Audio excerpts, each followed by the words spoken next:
Hi అండి. Welcome to Giri Telangana academy. Last class continue చేద్దాం. మనం ఆషబ్జాయిల గురించి మాట్లాడుకుంటున్నాం. ఆషబ్జాయిల యొక్క పూర్వయుగాన్ని అంటే పూర్వ చరిత్ర గురించి మాట్లాడుకున్నాం. ఆషబ్జాయిలు ఎక్కడి నుంచి వచ్చారు, వాళ్ళు ఎక్కడి వారు, భారతదేశంలోకి ఎప్పుడు వచ్చారు, మన తెలంగాణ ప్రాంతంలోకి ఎప్పుడు వచ్చారు, ఎప్పుడు ఆషబ్జాయి సామ్రాజ్యం ఏర్పడింది, ఎవరు స్థాపించారు, ఈ అంశాల గురించి మనం మాట్లాడుకుంటున్నాం. అందులో భాగంగా మనం లాస్ట్ క్లాస్లో నిజాం ఉల్ ముల్క్ స్థాపకుడిగా మాట్లాడుకున్నాం. నిజాం ఉల్ ముల్క్ నిజాం ఉల్ ముల్క్ ఈయననే మీర్ కమరుద్దీన్ ఖాన్ అని కూడా చెప్పుకున్నాం. ఈయన గురించి మాట్లాడుకుంటున్నామండి. నిజాం ఉల్ ముల్క్ ఎప్పుడు జన్మించాడని చెప్పుకున్నాం? 1671 ఆగస్టు 11వ తారీఖు ఎక్కడ జన్మించాడు? ఆగ్రా కోటలో జన్మించాడు. ఇతనికి మీర్ కమరుద్దీన్ ఖాన్ అనే పేరు పెట్టింది కూడా ఔరంగజేబు అని చెప్పుకున్నాం. ఎందుకు? వీళ్ళ పేరెంట్స్ అప్పుడు ఎవరి ఆస్థానంలో ఉన్నారు? మొఘల్ ఆస్థానంలో ఉన్నారు. ఈ మొఘల్ ఆస్థానంలో అప్పుడున్నటువంటి పాలకుడు ఎవరండి? ఔరంగజేబ్. ఎవరైనా?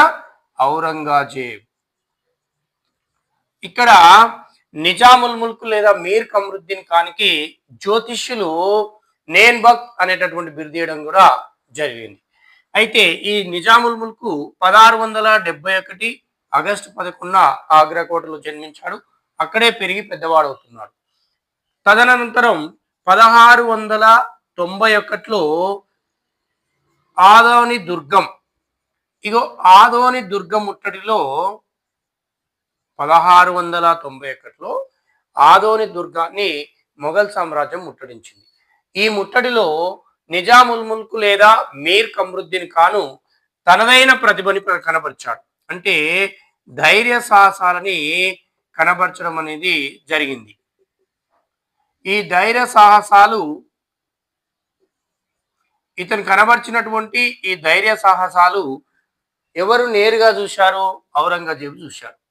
మళ్ళొకసారి 1691లో మొఘల్ సైన్యము ఆదోని దుర్గాన్ని ముట్టడి చేసింది. ఈ సందర్భంగా నిజాముల్ ముల్క్ ఈ ముట్టడిలో ఒక సైనికుడిగా తన యొక్క ధైర్య సాహసాలని కనబర్చాడు. ఇది గుర్తించినటువంటి ఔరంగజేబు ఈ సందర్భంగా అంటే ఈ ఆదోని దుర్గం ముట్టడి సందర్భంగా నిజాముల్ ముల్క్ లేదా మీర్ కమరుద్దీన్ ఖాన్కి చిన్కులిచ్ ఖాన్ అనేటటువంటి బిరుదు ఇవ్వడం అనేది జరిగింది. ఏ బిరుదు ఇచ్చాడండి? చిన్కులిచ్ ఖాన్.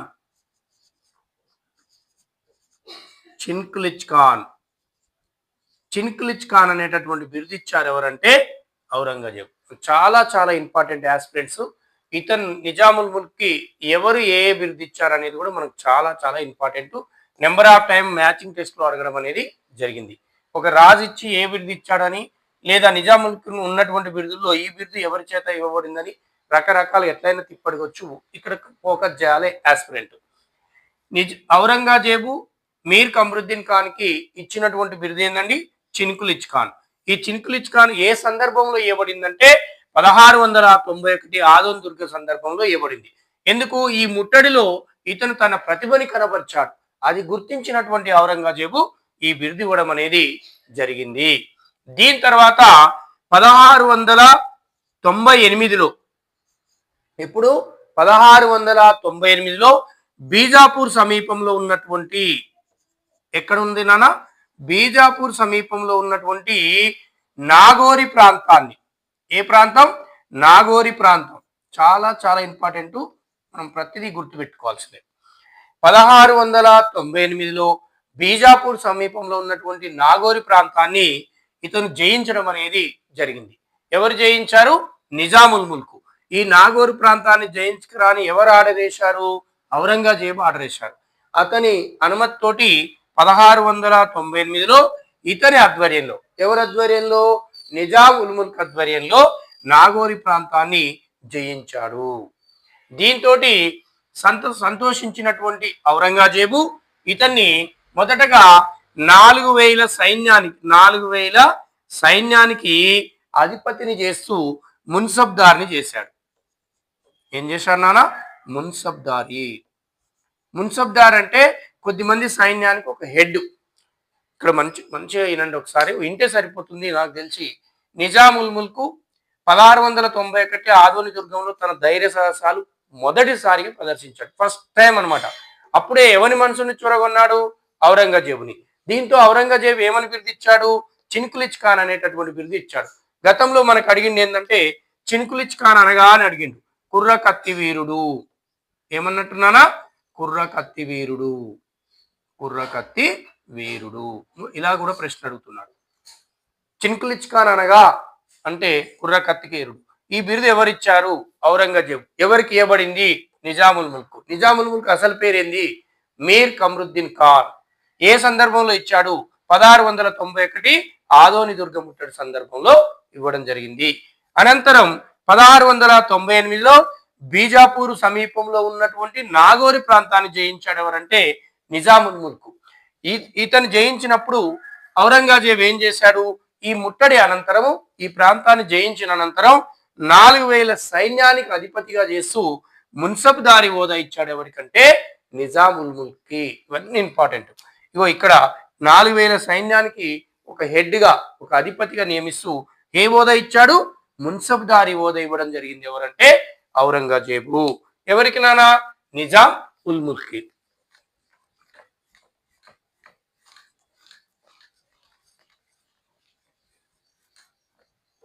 దీంతో ఔరంగజేబు ఇతని ప్రతిభను గుర్తించి ఈ నిజాముల్ ముల్క్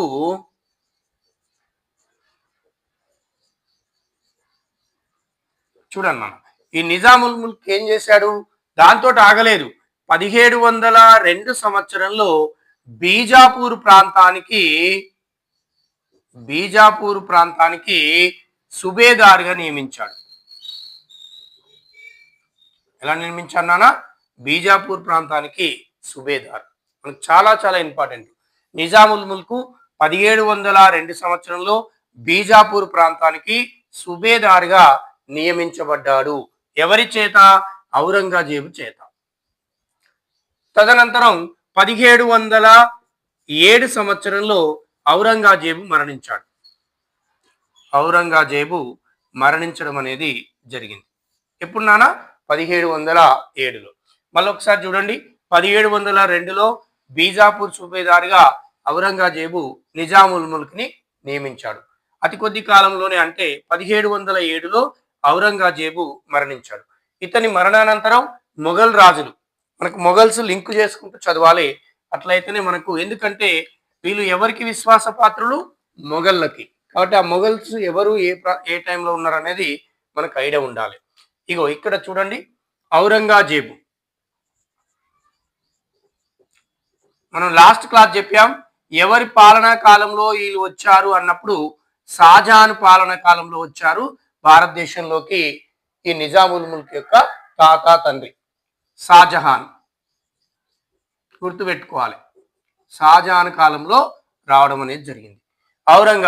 ఔరంగజేబు అనంతరం మొదటి బహదూర్ షా. ఈ మొదటి బహదూర్ షా అనంతరం జహేందర్ షా.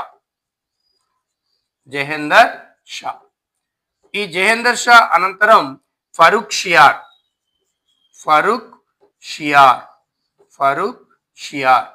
ఈ ఫరూక్ షియార్ అనంతరం మొదటి మొహమ్మద్ షా.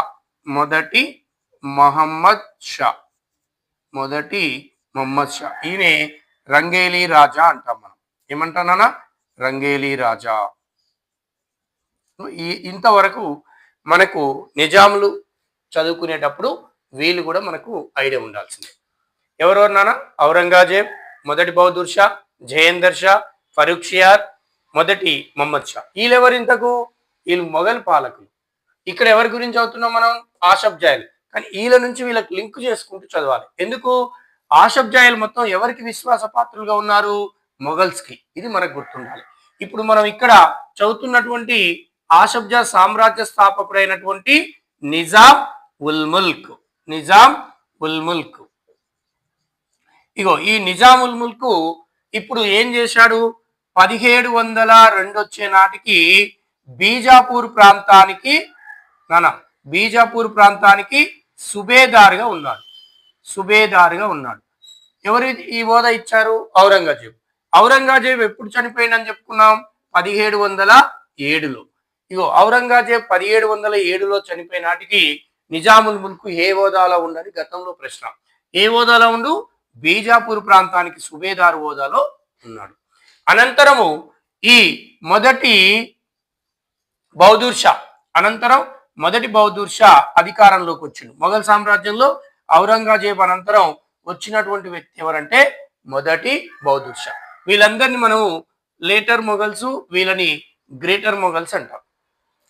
ఈ మొదటి బహదూర్ షా అధికారంలోకి వచ్చినాక నిజాముల్ ముల్క్ యొక్క గొప్పతనాన్ని ఇతను కూడా గుర్తించి ఇతను ఏం చేశాడంటే బహదూర్ షా నిజాముల్ ముల్క్ యొక్క గొప్పతనాన్ని గుర్తించి ఇతనికి ఖాన్ ఈ దురాని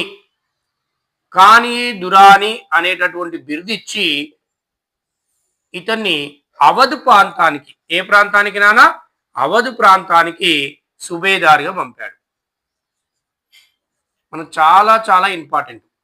బీజపూర్ ప్రాంతానికి సుబేదార్గా నియమించింది ఎవరంటే ఔరంగజేబు. అవధ్ ప్రాంతానికి సుబేదార్గా నియమించింది ఎవరంటే మొదటి బహదూర్ షా. ఈ సందర్భంలో మీర్ కమరుద్దీన్ ఖాన్కి మొదటి బహదూర్ షా ఏమని బిరుదిచ్చాడు అంటే ఖాన్-ఈ దురానీ. ఔరంగజేబు ఇచ్చినటువంటి బిరుదు ఏంటిది నానా? చిన్కులిచ్ ఖాన్. గుర్తుపెట్టుకోవాలి, ఎవరు ఏ బిరుదు ఇచ్చారు ఈయనకు. ఖాన్-ఈ దురాన్ అనే బిరుదు ఇచ్చి ఇతను అవధి ప్రాంతానికి సుబేదార్గా పంపడం అనేది జరిగింది. ఎవరంటే మొదటి బహదూర్ షా. ఇక వీరి అనంతరము ఇతను నిజాముల్ ముల్క్ జహీందర్ షా కాలం వచ్చేసింది. వీళ్ళందరికీ కూడా విశ్వాసపాత్రంగా పనిచేసింది ఎవరంటే నిజాముల్ ముల్క్. ఈ జహీందర్ షా పీరియడ్ వచ్చే వరకే ఇతను కూడా ఈ నిజాముల్ ముల్క్ కి గౌరవించాడు, అంటే బిరుదు ఇచ్చి సత్కరించడం అనేది జరిగింది. ఇతని గొప్పతనాన్ని గుర్తించాడు అనమాట. జహీందర్ షా ఇచ్చినటువంటి బిరుదులు ఏంటిది ఈయనకు అన్నప్పుడు ఇతను ఫతే జంగ్ ఏమని బిరుదు ఇచ్చాడు? ఫతే జంగ్ అనే బిరుదు ఎవరు ఇవ్వబడ్డారంటే జహీందర్ షా ఇచ్చాడు. జహీందర్ షా ఎవరు? మొఘల్ చక్రవర్తి. నిజాముల్ ముల్క్ ఏమని బిరుదు ఇచ్చాడు? ఫతే జంగ్ అనే బిరుదు ఇవ్వడం అనేది జరిగింది. మళ్ళొకసారి నాన్న, ఔరంగజేబు చిన్కులిచ్ ఖాన్ అనే బిరుదు ఇచ్చాడు.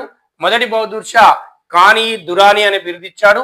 జహీందర్ షా వచ్చేసి ఫతే జంగ్ అనే బిరుదు ఇవ్వడం అనేది జరిగింది. ఈ ఔరంగజేబు వచ్చేసి బీజాపూర్ సుబేదార్గా నియమించాడు. మొదటి బహదూర్ షా వచ్చేసి అవధ్ సుబేదార్గా నియమించడం అనేది జరిగింది. ఇక ఇతని అనంతరం మరొక మొఘల్ చక్రవర్తి ఎవరంటే ఫరూక్ షియార్. మరొక మొఘల్ చక్రవర్తి ఎవరన్నా? ఫరూక్ షియార్. ఈ ఫరూక్ షియార్ వచ్చే నాటికి ఇతని యొక్క గొప్పతనాన్ని గుర్తించినటువంటి మొఘల్ చక్రవర్తి నిజాం ఉల్ ముల్క్ ఇచ్చినటువంటి బిరుదు ఏంటంటే మనం ఇప్పుడు పిలుచుకుంటున్నటువంటి నిజాం ఉల్ ముల్క్. ఏ బిరుదు ఇచ్చాడు? నిజాం ఉల్ ముల్క్ అనే బిరుదు ఇవ్వడం అనేది జరిగింది. మనం అడుగుతాడు, నిజాం ఉల్ ముల్క్ అనే బిరుదు ఎవరు ఇచ్చారు అంటే మొఘల్ చక్రవర్తి అయినటువంటి ఫరూక్ షియార్ ఇచ్చాడు.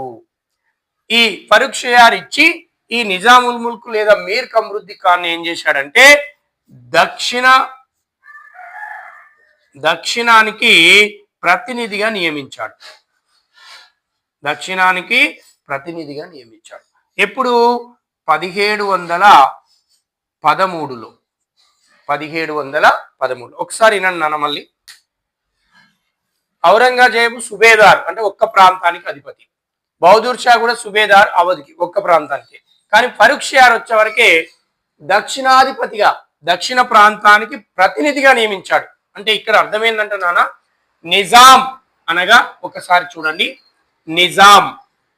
ఈ నిజాం అంటే అర్థం ఏంటంటే ఇది పర్షియా భాషలో ఉన్నటువంటి పదము. దీని యొక్క అర్థం ఏంటంటే ఆర్డర్, ఒక పద్ధతిలో పెట్టడం, ఆర్డర్ అన్నమాట, ఒక పద్ధతిలో పెట్టడం. ఈయన ఏం చేశారు? దక్షిణ ప్రాంతానికి ప్రతినిధిగా చేశాడు. అప్పుడు దక్షిణ ప్రాంతంలో ఉన్నటువంటి మొఘల్స్ యొక్క శుభాల సంఖ్య ఎంత అంటే 6. ఎన్ని శుభాలు ఉన్నాయి దక్షిణాదిలో? 6. గుర్తుండాలి ఇవన్నీ. 6 శుభాలు ఉన్నాయి. ఈ దక్షిణాదిలో ఉన్నటువంటి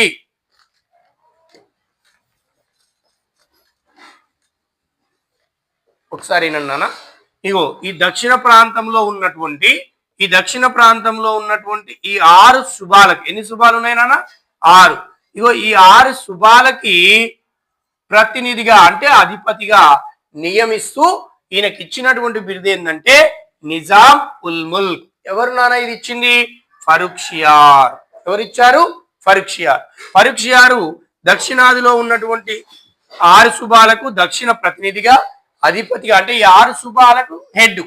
ఒక్కొక్క సుబకు ఒక సుబేదార్ ఉంటాడు. వీరందరికి కూడా మళ్ళీ ఎవరు అధిపతి అన్నప్పుడు నిజాముల్ ముల్క్. ఈ నిజాం అంటే ఏంది? ఆర్డర్ లో ఉంచడం. అంటే ఈ 6 సుబాలను కూడా ఒక క్రమ పద్ధతిలో పాలన చేయించడము. ఎవరికి బాధ్యత అప్పచెప్పారు? మీర్ కమరుద్దీన్ ఖాన్కి నిజాముల్ ముల్క్ అనే బిరుదు ఇస్తూ ఈ బాధ్యత అప్పచెప్పాడు 1713లో. ఎవరంటే ఫరూక్షియార్. చూడండి, దక్షిణాదికి ప్రతినిధిగా 1713 నుంచి 1715 వరకు తన బాధ్యత నిర్వహించాడు. ఎవరంటే నిజాముల్ ముల్క్. తదనంతరం ఈ ఫరూక్షియార్ తర్వాత వచ్చినటువంటి మొఘల్ రాజు ఎవరంటే 1వ మహమ్మద్ షా. ఈయననే రంగేలీ రాజా అని పిలుస్తాం. ఈ మొదటి మహమ్మద్ షా అధికారంలోకి వచ్చినాక ఏం చేశాడంటే, ఈ దక్షిణానికి ప్రతినిధిగా ఉన్నటువంటి నిజాముల్ ముల్క్ ని, నీ యొక్క సేవలు ఒక దక్షిణాదికే పరిమితమైతే సరిపోవు, నువ్వు మాకు ఒక గురువు లాంటి వాడివి. ఎందుకంటే వయసులో చాలా పెద్దవాడుగా, ఇగో ఇక్కడి నుంచి ఔరంగజేబు కా నుంచి ఉన్నాడు ఆయన. కాబట్టి ఈ వయసులో పెద్దవాడైనటువంటి వాడిని నువ్వు మా గురువుగా భావించిండు. ఎవరు?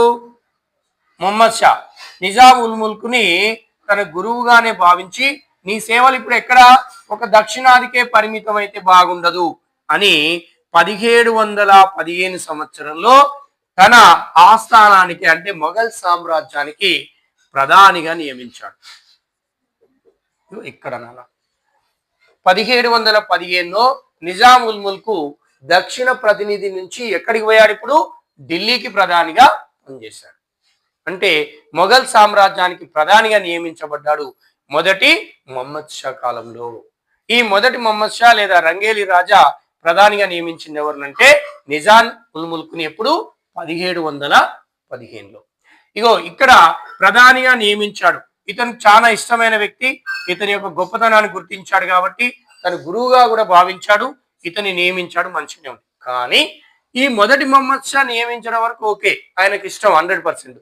కానీ ఈ సామ్రాజ్యంలో ఉన్నటువంటి ఇతర మంత్రివర్గం, ఆ సామ్రాజ్యంలో ఉన్నటువంటి ఇతర మంత్రివర్గం కానీ, లేదా ఈ మొఘల్స్ ఉన్నటువంటి ఇతర బంధువర్గం కానీ, ఈ మొఘల్లో ఉన్నటువంటి బంధువర్గం గమనించండి ఒకసారి. ఇగో ఇతర మంత్రివర్గం, ఇతర బంధువర్గానికి ఢిల్లీ దానికి మొఘల్ సామ్రాజ్యానికి ప్రధానిగా ఉండడం, నిజాముల్ ముల్క్ ఉండడం ఇష్టం లేదు. మంచిగానండి. మొదటి మహమ్మద్ షా ఇతని తన గురువుగా భావించి అతని యొక్క అనుభవాన్ని, ఒక దక్షిణ ప్రాంతానికే వద్దు, మా సామ్రాజ్యానికి నేను ప్రధానిగా చేస్తున్నానని చెప్పి 1715లో ప్రధానిగా నియమించుకున్నాడు. ఎవరంటే మొదటి మహమ్మద్ షా. కానీ ఇది ఇతనికి ఓకే. కానీ ఇక్కడ ఉన్నటువంటి మొఘల్ సామ్రాజ్యంలో ఇతర మంత్రివర్గం ఉంటది కదా, ఇగో ఈ మంత్రివర్గం కానీ ఈ బంధువర్గానికి కానీ నిజాముల్ ముల్క్ అక్కడ ప్రధానిగా ఉండడం ఇష్టం లేదు. దీంతో ఇతను చేసేటటువంటి ప్రతి పనిలో ఏదో ఒక ఆటంకం కలిగించే వాళ్ళు ఎవరంటే ఈ మంత్రివర్గం, బంధువర్గం. ఇతను సాటిస్ఫై కాలే. నా దక్షిణ ప్రాంతంలో ఉన్ననే హ్యాపీగా ఉండగలిగిన, తన నిర్ణయాలు తూచా తప్పకుండా తన ఆలోచనని అమలు చేయడానికి వీలుగా ఉన్నది. ఇక్కడ కూడా రాజు ఫుల్లు అధికారాలు ఇచ్చాడు. కానీ ఎవరికి ఈ ఆటంకం కలిగిస్తున్నారు? మిగిలి ఉన్నటువంటి మంత్రివర్గం కానీ ఈ మొఘల్స్ యొక్క బంధువర్గం కానీ. ఇక అలాంటప్పుడు సాటిస్ఫై కాలే. ఇక్కడ ఉండి ఒకవైపు రాజు ఏమో ఓకే అనడం, వీళ్ళు అనుకూలంగా లేకపోవడం, ఇలాంటి చిక్కులో ఉండడం కంటే తిరిగి నేను మళ్ళా దక్షిణాదికి పోయి ఆ ప్రాంతానికి అధిపతిగా ఉండడమే హ్యాపీ అని ఎవరు భావించారు? నిజాముల్ ముల్క్ భావించాడు. ఈ లోపే ఈ మొఘల్ సామ్రాజ్యంలో చీలికలు రావడం అనేది కూడా జరిగింది. అక్కడ ఆ సామ్రాజ్యంలో ఉన్నటువంటి ఒక షియా వర్గం, ఇరానీ వర్గం, తురానీ వర్గం అని 2 వర్గాలుగా డివైడ్ అయ్యి అక్కడ చీలిక వచ్చింది. ఇందులో భాగంగానే 1722లో అవధుని స్వతంత్ర ప్రాంతంగా ప్రకటించుకోవడం అనేది జరిగింది. అంటే ఢిల్లీ సామ్రాజ్యం నుంచి ఒక్కొక్కటి ఏమైతుంది, స్వతంత్ర ప్రాంతాలుగా వచ్చేస్తున్నాయి. ఎవరి కాలంలో అంటే మొదటి మహమ్మద్ షా, ఈ రంగేలీ రాజా కాలంలో.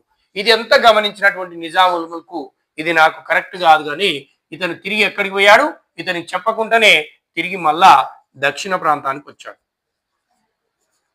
ఈ దక్షిణ ప్రాంతానికి వచ్చినప్పటికీ ఈ మొఘల్ చక్రవర్తి నియమించినటువంటి అప్పుడు దక్షిణాదికి ఉన్నటువంటి అధిపతి ఎవరంటే ముబారిచ్ ఖాన్. ఎవరున్నారు అప్పుడు దక్షిణ ప్రాంతంలో అఫీషియల్ గా ఉన్నటువంటి వ్యక్తి ఎవరు? ముబారిచ్ ఖాన్. ఈ ముబారిచ్ ఖాను దక్షిణాదికి అధిపతిగా ఉన్నాడు. కానీ నేను దక్షిణాన్నే ఉంటా, ఇది వద్దు, నాకు ఢిల్లీ ప్రధాని పీఠం వద్దని ఎవరు వచ్చేశారు? నిజాముల్ ముల్క్ వచ్చేశాడు. దీంతో ఈ మహమ్మద్ షాకి ఇష్టం లేదు, ఇతను పోవడం ఇష్టం లేక ఈ ముబారిచ్ ఖాన్ మొఘల్ సైన్యాన్ని పంపించి దాడిలో నిజాముల్ ముల్క్ని ఓడించండి, అతన్ని ఓడిస్తే తిరిగి మళ్ళీ ఎక్కడికి వస్తాడు? ఆయన ఢిల్లీకే వస్తాడు అని ఇతను తన సైన్యాన్ని పంపించాడు. దీంతో ఈ ముబారిచ్ ఖాన్కి నిజాముల్ ముల్క్ మధ్య 1724 అక్టోబర్లో ఇక్కడ షక్కర్ కేర్ యుద్ధం జరిగింది. ఏ యుద్ధం నానా? షక్కర్ కేర్. ఈ షక్కర్ కేర్ యుద్ధం జరిగింది. అడుగుతాడు, ఏ యుద్ధంలో విజయం సాధించి ఏ యుద్ధ అనంతరము నిజాం ఉల్ ముల్క్ ఆషబ్జాయి సామ్రాజ్యాన్ని స్థాపించాడు అంటాడు. షక్కర్ కేర్ యుద్ధం ఎప్పుడు జరిగాది? 1724 అక్టోబర్లో. ఎవరిని ఓడించాడు? ముబారిచ్ ఖాన్ ని ఓడించాడు. అసలు ముబారిచ్ ఖాన్ ఎవరు? మొఘళ్ళ యొక్క ప్రతినిధి. అర్థమైంది అనుకుంటా. ఈ ముబారిచ్ ఖాన్ ని షక్కర్ కేర్ యుద్ధంలో 1724 అక్టోబర్లో ఓడించి ఇగో మనం చెప్పుకోబోయేటటువంటి ఈ ఆషబ్జాయి సామ్రాజ్యాన్ని స్థాపించాడు. ఎప్పుడైతే ముబారిచ్ ఖాన్ ని ఓడించాడో, ఇక్కడ విజయం సాధించడం జరిగిందో, ఈ విజయాన్ని అఫీషియల్ గా గుర్తించిన వ్యక్తి ఎవరంటే మొదటి మహమ్మద్ షా. ఫస్ట్ గా అతను వెళ్ళిపోవడం ఇష్టం లేక ముబారిచ్ ఖాన్ ని దాడి చేయమని చెప్పాడు, సైన్యాన్ని పంపాడు. కానీ అతను నిజాముల్ ముల్క్ ఏం చేశాడు? ఈ ముబారిచ్ ఖాన్ ని షక్కర్ కేర్ అనేటటువంటి యుద్ధంలో 1724 అక్టోబర్లో ఓడించడం అనేది జరిగింది. ఓడించిన అనంతరము ఈ నిజాముల్ ముల్క్ యొక్క గొప్పతనాన్ని వినండి నాన్న, ఈ గొప్పతనాన్ని ఎవరు గుర్తించారు అంటే ఈ మొదటి మహమ్మద్ షా గుర్తించాడు. మొదటి మహమ్మద్ షా ఇతని యొక్క గొప్పతనాన్ని గుర్తించి ఏం చేశాడంటే నాన్న, ఇతనికి ఒక్కటే చేశాడు. ఈ సందర్భంలోనే ఇతను ఆషబ్జా సామ్రాజ్యాన్ని స్థాపించే ముందర ఏం చేశాడంటే మొదటి మహమ్మద్ షా ఆషబ్జా అనేటటువంటి బిరుదు ఇచ్చాడు. ఆషబ్జా అనేటటువంటి బిరుదు ఎవరికి ఇచ్చాడంటే మొదటి మహమ్మద్ షా నిజాముల్ ముల్క్ ఇచ్చాడు. ఆషబ్జా అనేటటువంటి బిరుదు ఈయనకి ఇచ్చాడు. ఈ సందర్భంలో మొదటి మహమ్మద్ షా ఒక మాట చెప్తాడు. ఏమని చెప్తాడంటే ఉత్తరాది నుంచి దక్షిణాదికి, ఢిల్లీ నుంచి దక్షిణాదికి లేదా ఉత్తరాది నుంచి దక్షిణానికి ధైర్యము ఏంటిదంట? ధైర్యము, విశ్వాసము, నిజాయితీ, ధైర్యము, విశ్వాసము, నిజాయితీ అన్ని ఉత్తరాది నుంచి దక్షిణాదికి వెళ్ళిపోయినాయి అనే పదం ఎవరు చెప్పారు నానా? మొదటి మహమ్మద్ షా. ఇదే సందర్భంలో ఏ బిరుదు ఇచ్చాడు? ఆషబ్జా. ఆషబ్జా అంటే అర్థమైంది విశ్వాసపాత్రుడు. ఆషబ్జా అనేటటువంటి బిరుదు ఇస్తూ ఈ పదాన్ని వాడాడు మొఘల్ చక్రవర్తి మొదటి మహమ్మద్ షా. ఏమని? నీతోటే ఓ మీర్ కమరుద్దీన్ ఖాన్, నీతోటే ఉత్తరాది నుంచి దక్షిణాదికి ధైర్యము, విశ్వాసము, నిజాయితీ అనేవి పూర్తిగా వెళ్ళిపోయాయి. ఇప్పుడు నా రాజ్యంలో ధైర్యం లేదు, నాకు విశ్వాసం లేదు, అసలు ఇక్కడ నిజాయితీ లేదు. ఇవన్నీ నీతోటే ఎక్కడికి పోయినాయి? నీతోటే దక్షిణాదికి వెళ్ళిపోయాయి. ఆషబ్జా, నేను ఆషబ్జాని కీర్తిస్తున్నాను అని ఆషబ్జా బిరుదు ఇవ్వడం జరిగింది. ఎవరంటే మొదటి మహమ్మద్ షా. చూడండి, ఇప్పుడు అందరి మనలను కనుగొన్నాడు. ఇతను ఇష్టపడకుండా ఇతను వచ్చినందుకు యుద్ధం చేయబోయాడు. కానీ యుద్ధంలో ఎవరు గెలిచారు? నిజాముల్ ముల్క్. దాంతో ఇతనే దిగి వచ్చి ఇతని గొప్పతనాన్ని గుర్తించి ఆషబ్జా అనే బిరుదిచ్చి ఈ పదాన్ని వాడాడు. దీంతో ఎంతో విశ్వాసపాత్రుడు మీర్ కమరుద్దీన్ ఖాను. మొఘల్స్ అంటే పడదా? అసలు మొఘళ్ళకు తన ప్రాణాన్ని కూడా ఇచ్చేటటువంటి స్వభావం ఉన్నటువంటి వ్యక్తి వాళ్ళ కుటుంబం. దీంతో ఏం చేశాడంటే, నేను దక్షిణాల స్వతంత్రంగా సామ్రాజ్యాన్ని స్థాపించినప్పటికీ నేను స్వతంత్రంగా ఎప్పుడు కూడా ఫీల్ గాను. ఎంతసేపు నేను మీ యొక్క ప్రతినిధిగానే భావిస్తున్నాను. అందుకనే మీ మీద ఉన్న విశ్వాసంతో మీరు నాకు ఇచ్చినటువంటి ఆషబ్జా బిరుదుతోటే ఈ వంశానికి నామకరణం చేస్తున్నానని ఆషబ్జాయి వంశంగా నామకరణం చేశాడు. వాస్తవానికి నిజాముల్ ముల్క్ యొక్క వంశం ఏంది నానా? మీరుహందం. మొదటి క్లాసులో చెప్పాను నేను. వీళ్ళు ఏ వంశస్థులు? మీరుహందం వంశస్థులు. కానీ మొఘల్స్ మీద విశ్వాసంతో ఆషఫ్ జాయిలుగా వీళ్ళు తన సామ్రాజ్యానికి నామకరణం చేసుకున్నారు. అంటే తన వంశాన్నే వీళ్ళు ఇచ్చిన బిరుదుని తన వంశానికి మార్చుకున్నారు. మనకు ఎగ్జామ్లో అడుగుతాడు నిజాముల్ ముల్క్ ఏ వంశస్థులు అంటే మన అందరం కూడా టక్కున ఆషఫ్ జా అని చెప్తాం. ఆషఫ్ జా అనేది అది ఇచ్చిన బిరుదు నుంచి వచ్చింది. నిజంగా వాళ్ళు ఏ వంశస్థులనా మీరు హందం. ఇది గుర్తుపెట్టుకోవాలి. ఇగో మనము 1724 నుంచి 1748 వరకు తనని దాదాపుగా పరిపాలించిన పాలకులు ఎంతమంది అన్నప్పుడు 10 మంది చెప్పాలి. ఎంతమంది నిజాములు అన్నప్పుడు 7 చెప్పాలి. మరి ఆ 10 మంది ఎవరు, ఈ 7 ఎవరు అనేది మనం చూద్దాము. మరి ఇతని పరిపాలన ఏ విధంగా ఉంది అనేది నెక్స్ట్ క్లాస్ మనం కంటిన్యూ చేద్దాం.